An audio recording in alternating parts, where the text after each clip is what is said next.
right, y'all. It's the first one, Shooting from the Hip podcast. But you know, we more like a pop-up truck, man, a food truck. We just gonna be popping up anywhere with them. And so today we got my boy Kyle Miles. Word. Coming in here, and we gonna take a walk though this time. Make it happen. So in this type of podcast we gonna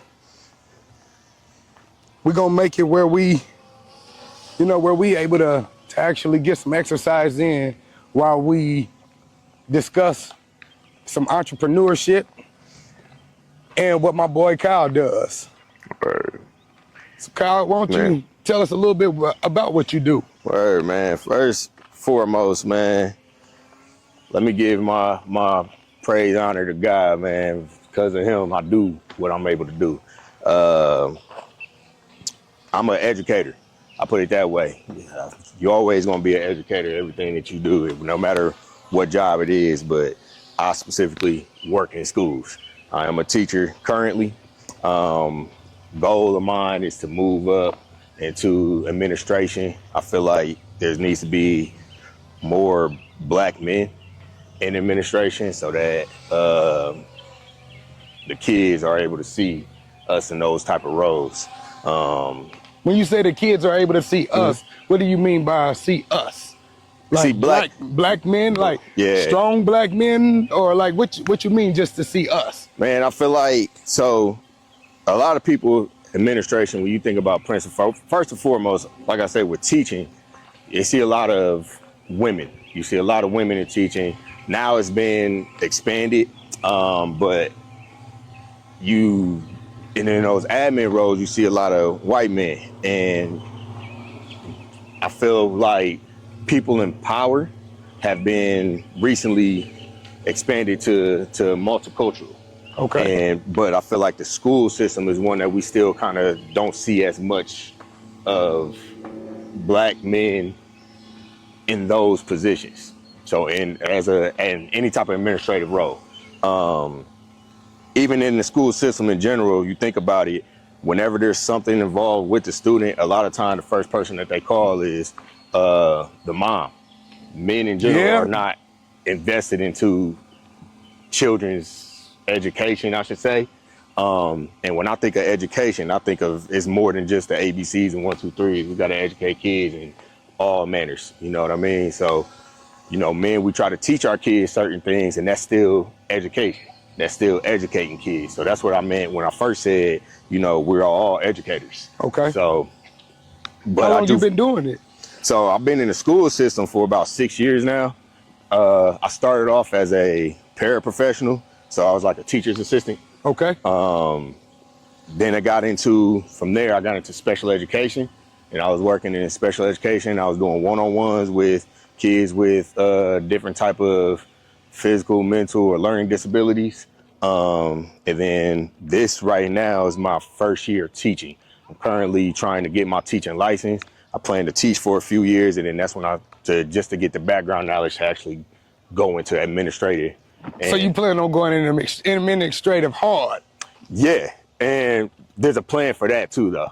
The reason I want to go into administration is because, like I said, with the fact of that, but it also keeps me to be able to handle what I specifically want to do is be in like a dean of students, which I want to handle disciplinary issues.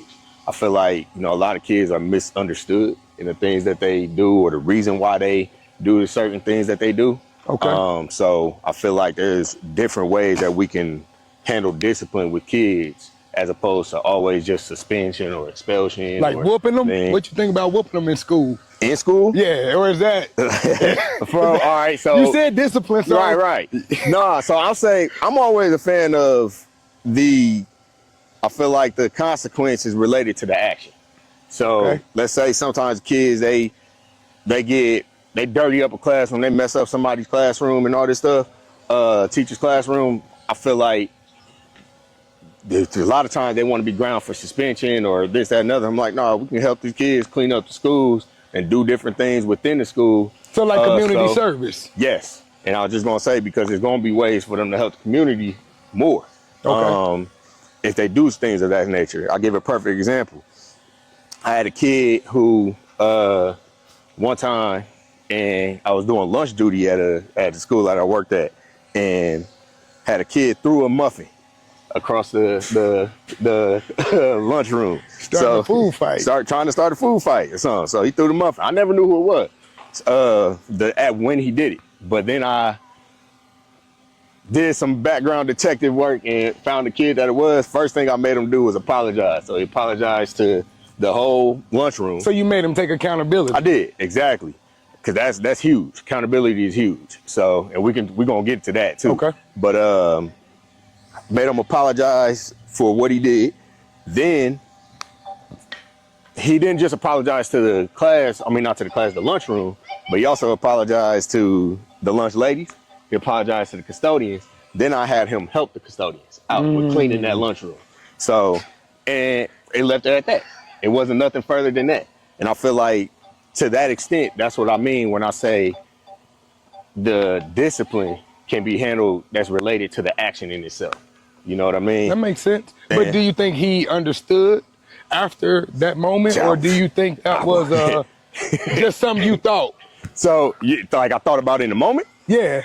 So obviously I ain't playing it out originally, but yeah, I do hope that he understood that. You know, you never know with kids because their brain works in different ways, but I do feel like that's something that may stick with them to know that, like, hey, I'm not about to do this again, because for one, he felt a certain way hugely off of just the apology in itself. A lot of kids, like you said, with their accountability, kids don't take that as much, or they don't understand accountability as much. Okay. And when you teach them that to begin with, a lot of the times that takes a lot away from some issues that they may have to begin with that boils down to other issues. And it's just solely accountability. Because a lot of times I didn't do nothing wrong. I didn't do this wrong. When you talk to kids, hear that a lot? Oh, I hear that often, man. What do you think make kids say I did nothing wrong the majority of the time, even though you sometimes see them doing what they say they ain't done wrong? Yeah, man. For one, I feel like it's tough to say. I feel like off rip, when they say I didn't do nothing wrong or I didn't do it, and you know for a fact they did, I could see. I'm like, I saw you do it. Okay. You saw me see you do it. I'm like, and you still telling me you didn't do it. My boy. Like, yeah, my boy. Come on, my guy. Come on, bro. So, but I feel like, for one, you know, they don't want to get in trouble. Kids don't want to get in trouble. But nobody was. Even nobody if you does. do something, you don't want to get in trouble. I don't want to get in trouble. So that's why it's big for me to be able to teach them and tell them, you know, like, to take hold of your own actions. You know what I mean? Got a son to live with me, nephew live with me. Hugely telling them, all the kids that I work with, I always tell them, speak to them about, you know what I mean, doing right, because it feels better on you when you do right. And I'm like, if you do wrong, I'm like, people will respect you more, a lot more, if you are not, if you are taking accountability for your actions. Okay. You can say, oh, I made a mistake. That's my fault, my apology. People will give you that respect, and they'll do it. A lot of times in school, kids, they say, oh, I didn't do nothing, then it turns into just a snowball effect. So it's kind of like a prison system. Oh, that's a whole nother topic. It can be. So you say it's not as bad as the prison system, but it still snowballs. When you say a prison system, what nature? Prison system, like how once you start with the prison system, it never stops. It's a snowball. So even if you did everything that you needed to do for the next 20 years, you still look that fucked up because how they still view you. Yeah, you still view. So yeah, and a lot of times, I would say in that relation, it can seem to that nature. I wouldn't necessarily compare schools to a prison system and that, but I can see what you mean in the sense of, like, once you're in there and when you get out, it's hard for people to view you differently. Even if you are somebody that's different. Correct. And that's why I do necessarily tell kids, I'm like, you know, we're not concerned about how other people view you. You're concerned about the way you view yourself. But at the same token. But how do you teach them that self-awareness? Man, it's a process. You never really get it figured out. It's just something that you gotta constantly talk with kids about. Show them, because some kids, you could tell, some people, not even just kids, I mean, grown men, grown women, you could tell them this, that, and another, but until they go through that and until they actually feel it and see it from their own hands, their own eyes, like that's when people learn. So you said we'll get back to accountability. Yep. Let's touch on it a little bit as far as what do you think accountability means to you with these children? Since you work with children the most, what you think accountable, how could a kid really be accountable and be okay with you? Man, for me, I want to say, as long as kids are going to make mistakes. I never hold any type of grudge towards a kid. You know, a kid can be feeling one way. A lot of times, you know, emotions is something that they deal with too. So kids act off of emotion because they just don't know how to control it, or they're still learning it. A lot of the age group that I work with, I work with middle school kids, so puberty is a thing, and you know, puberty is huge on emotions. I feel like when it comes down to them doing something or holding themselves accountable for something, I am going to give these kids respect off the jump. You don't have to earn my respect. I'm going to give you respect. Okay. That's just the type of person I am. I'm going to give anybody. So no matter what, until you do, if they give you a reason to not give them respect, do you respect them, or do you still respect them even if they give you some? Oh, kids, I'm still going to respect. I'm still going to give them all the type of respect, but I'm going to demand it back. But I want them to demand it. I'm trying to teach them that, and I teach them things through the action that I propose within myself. Which is why you took this position. Which is why I took the position. So my background is actually architecture. I studied architecture in college. So you ain't really all about the kids. No, I'm all about the kids. you got other shit going on too. Look. No, everything. So when I was in school, in architecture school, I did a lot of community work, a lot of coaching, a lot of personal growth within myself. But that's when I started to find my own niche for working with kids, was in college. Okay. So as I studied, and I feel like that's what God started to put me, man, because when I started studying architecture, I got my degree and I started to try to apply to firms, but I never got into any firms that I applied to. And then once I started to work into the schools, that's when things and opportunities started arising more and more for me. So how do you realize when God put something in there versus your mind? I feel like, man, it's just something that you just gotta trust after a while. Because I didn't, like I said, man, I was still to the point that I was going to be an architect. I was still to the point that I was going to be designing buildings, working in a firm. I applied to a few black firms to try to get into. And I think it wasn't until, so then I got into construction to try to still work in that field and get a little field experience. Man, the winter came, we wasn't having as much jobs. And then I started substitute teaching to pick up on, those days that I wasn't working. And I just feel like when I was subbing, I was doing it and I was just enjoying the time that I was working with the kids and all. Then other people started noticing it in the schools. I started getting recommended to cover more classes for people. Like they put me as their recommended sub. I was getting offers from schools to work there, and that's how I eventually got into the school. And then I always tell people, I'm like, if you would have asked me, literally, if you would have asked me a week before I started working in schools, would I work in school? I would have told you no. Man, I was done with school. So you already knew that you didn't want to, but you say God changed the plan. Yeah. It wasn't, he didn't necessarily change my plans. He had his plans for me, and they kind of couldn't go against it. And I couldn't go against it. But the more and more I look at it now, man, it's like, man, this is what I was meant to do.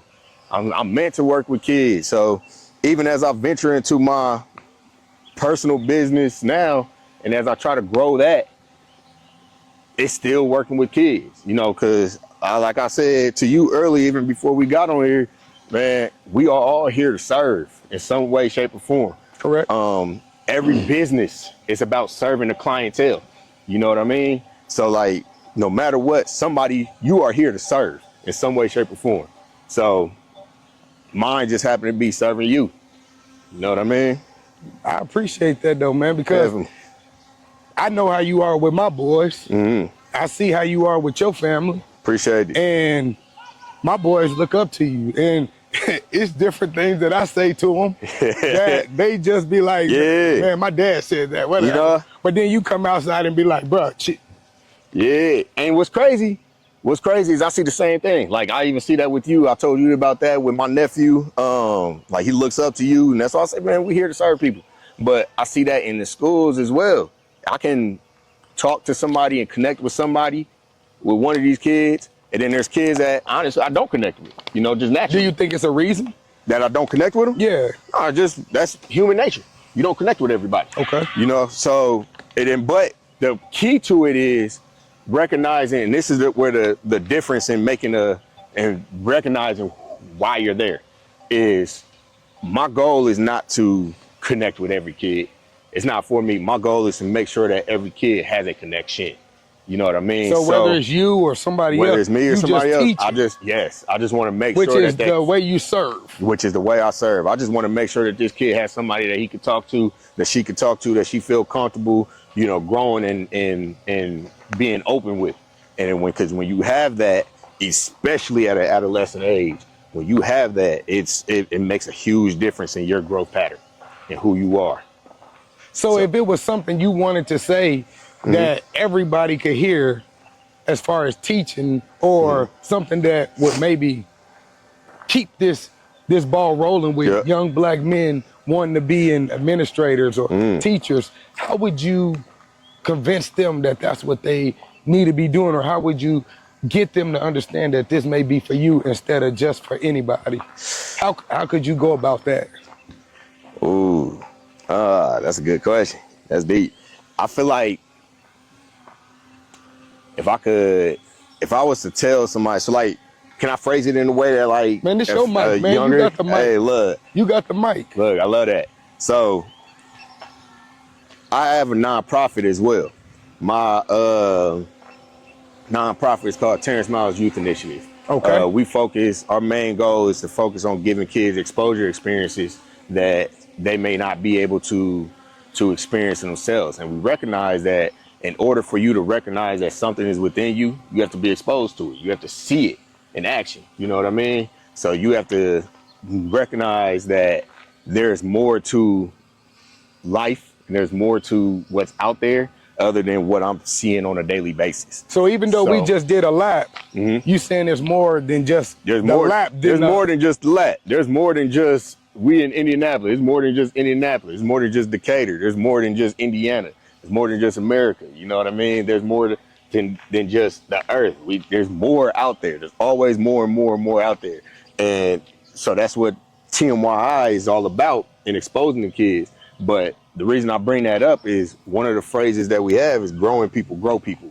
So when you ask me, you know, how do I show these kids or how do I show someone that there's more out there for you or this is the life that you may need, it's just, this may not be the life for you. This may not be it, but continue to grow yourself because no matter what you do, you're growing somebody else. But you know, growth is really hard. Growth is very hard. Growth is not easy. I wish I could say, man, growth is just easy because even the way you put it, it sounds easy. Yeah. But what are the steps you didn't just start saying, man, I'm Miles and I'm growing. Like what would be some steps to maybe show growth in a different, say for instance, I know some guys that ain't never been past where they was. Right. So if the square that they was in, if that was the only square they was in, that's all they seen. That's all they seen. So how would know that there's more? How would you teach them that it's way more to this than just the square we in? We right here right now. Like, how could you get other people? How could you get people to learn that growth is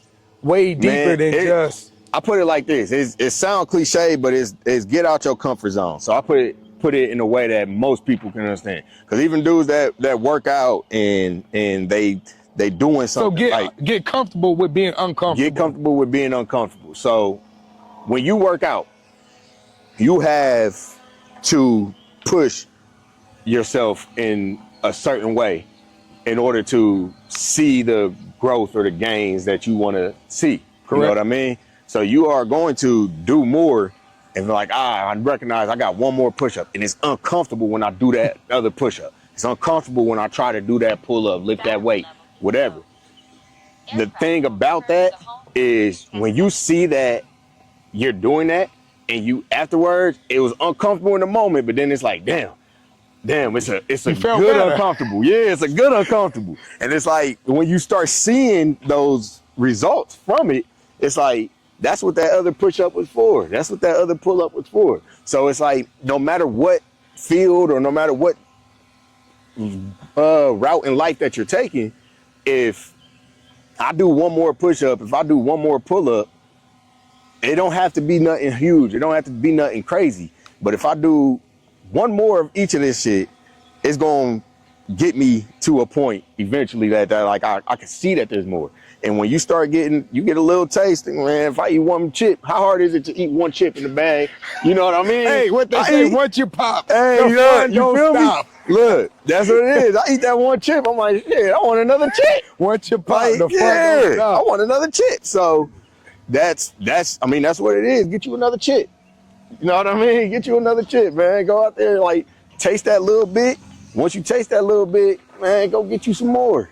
Then you start, after I reckon I like this brand, I'm gonna give me another flavor. So that, man, I like going here. I'm gonna go visit another city. Venture out. Yeah, you gotta venture out, man. But if I'm stuck and I don't know how to venture out, how could you show me how to venture out? Like, how could you help me to venture out if I don't know no better? But this is my first time hearing this. Yeah, this your first time hearing this. This is something that you just gotta, I feel like it's gonna work for you. You know what I mean? You gonna have to try something for you. Can't nobody make you do nothing. So it's like, as much as I tell you, much as people try to give you steps and as much as this, you gotta do something. You got action. And I'm not saying it's like I got it figured out, because I don't.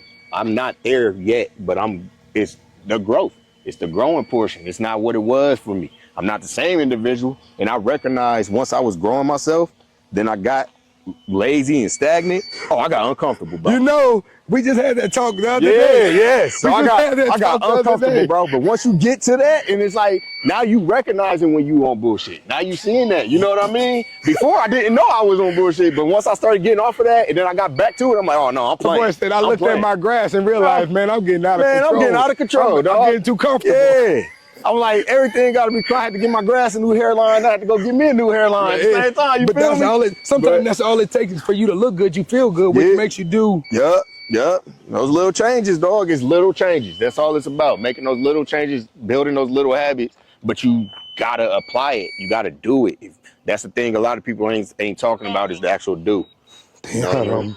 That was the guy that gave me that mentorship too. Got to college, Olin Dotson is a mentor of mine.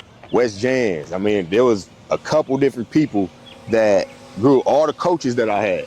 You know what I mean? I'm not me off of one individual. You know what I mean? So one you man. saying you didn't, when I see you, I see multiple individuals that poured into you. Yes, you see a product of the things that I've been through, the things that I've seen, the people I've talked to, the life that I lived. You know? But the product is not complete. Like, because you're still in development. Yeah, I'm still in development. I will always be in development. And once I feel like I'm complete, I got it messed up in my head. You probably did. Yeah, you got it. But once you did, you ain't complete. I can't imagine you telling me from the conversations that we had that you even somewhat near complete because you got too much you trying to do. Man, and that's what I'm saying. There's times where I feel like, and this is a conversation I just had with like my entrepreneurship coach, and this is a conversation I had with my lady Justine. It was definitely just something that I'm like, I sometimes feel like I'm putting too much on my plate, and it's like I'm trying to do this, and and it's hard to put 100% effort in all these different things. So it's like you're giving a little bit to all this, and I'm like, nah, that ain't me.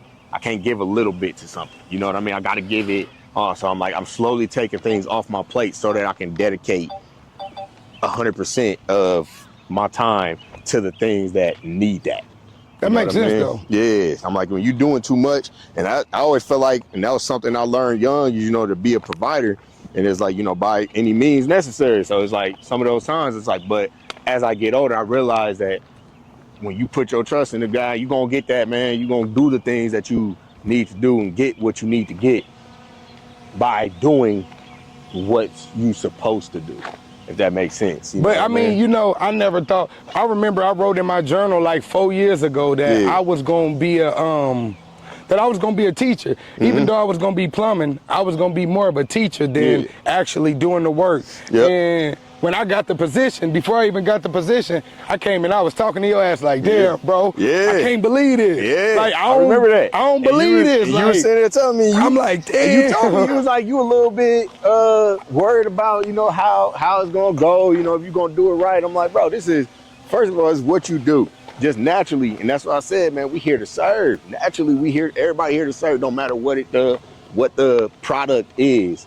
We're here to serve. And the way that you doing it, like you said, man, you get that growth within yourself. You put forth that time, you put forth that work, and you applied that action. But it's so, honestly, it's hard though. Oh, it's hard. Yeah. The only reason I say that it's so hard is because I don't feel like I know enough to always be able to help you. But dog, you never know. I learned stuff from the kids that I worked with.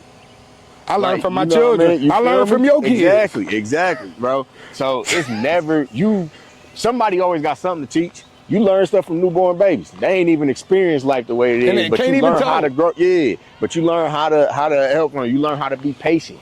You know what I mean? You got to be patient with them, but you don't learn that until you start having experiences with certain people to learn those skills, to learn those things that you need to learn. But it's that, like I said, growing people grow people. Everybody's going to grow. Everybody's in a growing process. But once you feel like you got it figured out, that's the issue. So then I got a question for you before we wrap up. When do you think, for all the kids that want to play ball and that want to be rappers and stuff, when do you think practice should start for them? Do you think that when they go to, it looks like there's a softball practice going on right now. Do you think that when they're doing softball, do you think that's when practice starts? When do you think practice really begins? Like, at what moment do you think somebody could bring that dog up out of them? Yeah. Well, I feel like it's, when you say this is what I want to do, are you going to get that effort into it? So I don't care if you young, I don't care. And your purpose, you can change. It can change about what it is you want to do. But like when I was younger, I wanted to be a football player, you know what I mean? But you can ask people in my practice, I'm giving it. I'm giving it in the weight room. I'm giving it. I was a cornerback, small, 160 pounds, and I was squatting with some of our linemen. I'm not squatting with you saying you a savage like? Yeah, I was with it. But that's why I'm not done. I am with it. Let me rephrase that. I am with it. But bro, you still look like you're in good shape, bro. Thank you. I appreciate it. I got a long way to go. That's one of the things. And we talk about that too. Yep. We talk about that development. So I feel like, like you said, when you don't know what it is you want to do, are you putting forth that time and that effort? I got kids that say they want to be rappers. I'm not going to hold you back and tell you can't be a rapper, but I want to know what is it that you're doing to make yourself want to be a rapper. Do you think do you inspire them or do you tell them, if you ain't writing 1,000 raps a week, you probably ain't doing enough? Or like, I can't tell them because I don't know how to be a rapper.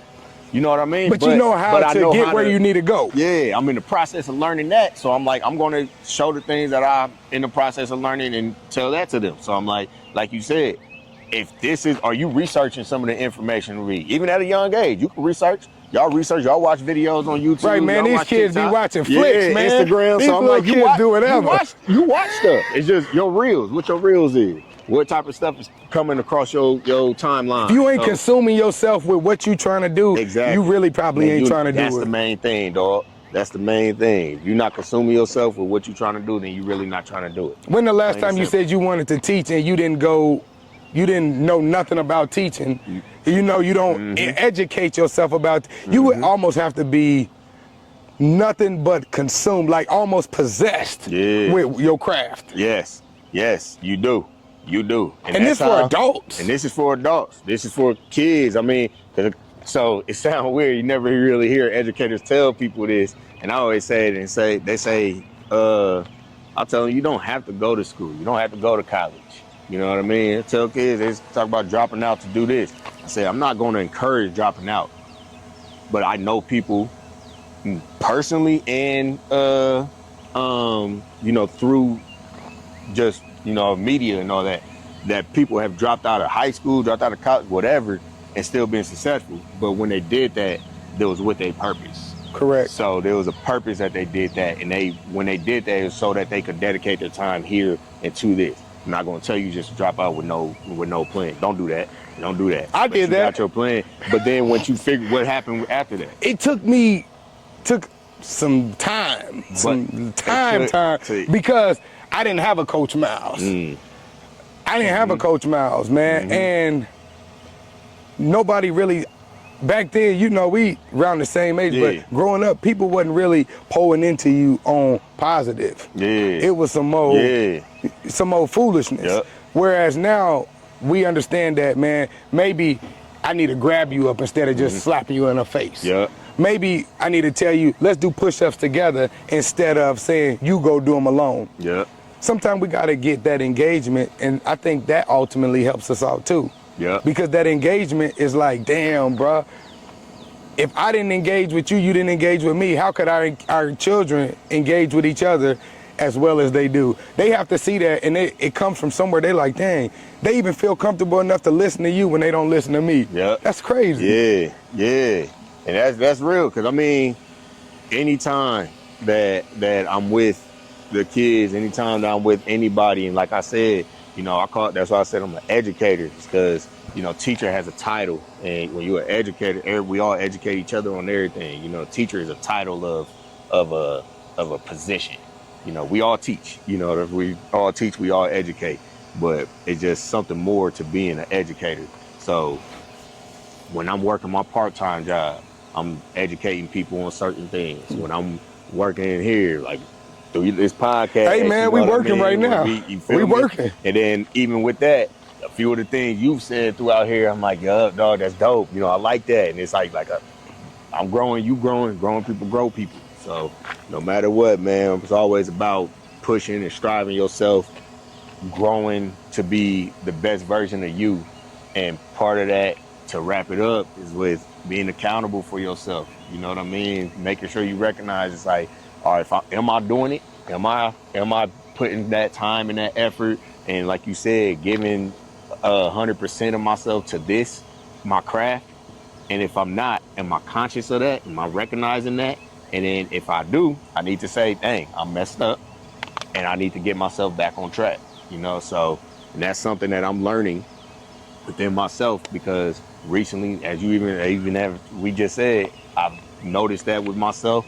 So I'm like, I don't have that. I've been tripping. You ain't been having that dog in you lately, huh? Yeah, exactly. I ain't been having that in me lately. So it's like, man, let me flip this switch. Let me do these little things to get my discipline back up, to get myself back to where it was the eclipse that got you, though. I remember the eclipse got your ass. Said, dang, he got dark fast, man. This is how my life tripped. But after the eclipse, that boy finished his grad. Man, you feel me? I was cutting that grass. I watched the eclipse, and you went right back to that. Went right back to it, man. But that's the cool thing, man. Right. Yeah, bro, I appreciate you, man. Definitely, dog. Being able to come mess with your boy. Always. Even though you just squeezed my finger that just broke, man.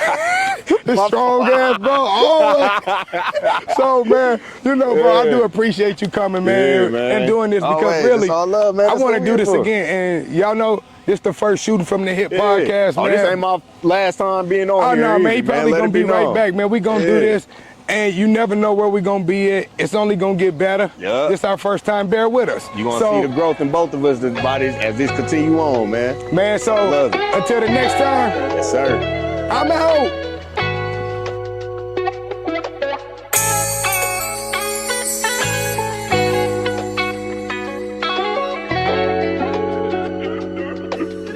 John Dummy made the beat and I'm gon' kill.